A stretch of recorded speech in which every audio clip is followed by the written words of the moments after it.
You know, Senator Whitehouse, you sit here and make salacious remarks, once again trying to slander President Trump left and right, when you're the one who was taking money from one of Epstein's closest confidants, I believe, I could be wrong, correct me, Reid Hoffman, who was with Jeffrey Epstein on multiple occasions.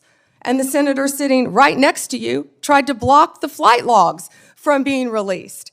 Yet you're grilling me on President Trump and some photograph with Epstein? Come on. The question is... Pam Bondi walked into the Senate chamber with calm confidence, but what happened next left the room in stunned silence. Senator Sheldon Whitehouse thought he was about to corner her with salacious accusations about President Trump and Jeffrey Epstein, but instead, Bondi flipped the script and exposed something far more scandalous: the senator's own connection to Epstein's inner circle.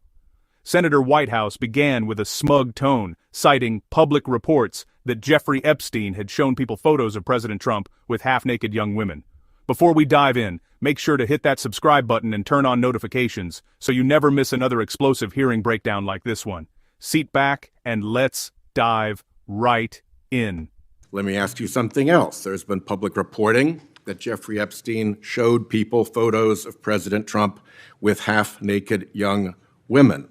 Do you know if the FBI found those photographs in their search of Jeffrey Epstein's safe or premises or otherwise? Have you seen any such thing?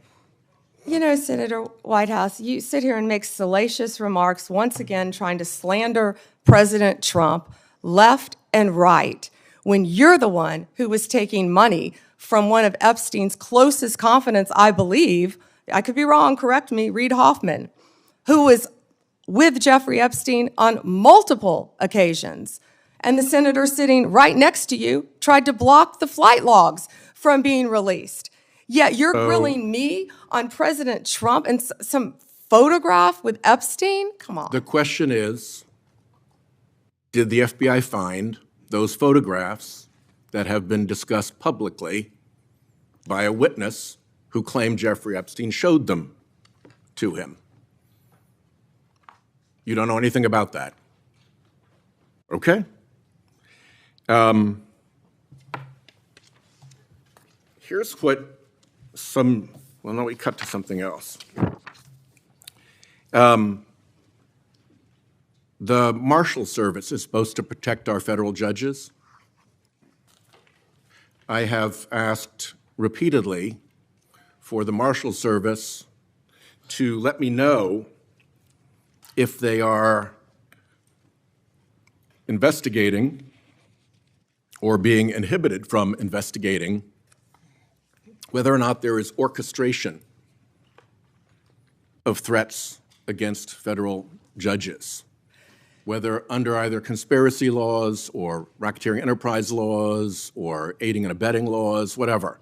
But as you know, there's the person who says the threat, and then there may very well be somebody orchestrating the threat behind them. Is the Marshal Service allowed to investigate orchestration of threats, and do you know if they've taken one step to do so? May I answer the question, Chairman Grassley? The time has expired. I think it's the convention of the committee that if I've started my question in my time, you may answer the question. I was asking the chairman. Okay, before I go to Cornyn. She wants to answer the question, Chairman. Oh, please go ahead. I thought you said you didn't want to answer it. Yes, I'm sorry. sir. Thank you. Senator Whitehouse, I would be happy to sit down with you regarding any threat to any federal judge in this country. We take threats very seriously. I will set a meeting with you, with Director Serralta of the U.S. Marshals, and I will be there. And we will talk about any threats on federal judges. Including orchestration. Who threatened them or who orchestrated them. Bingo, thank you.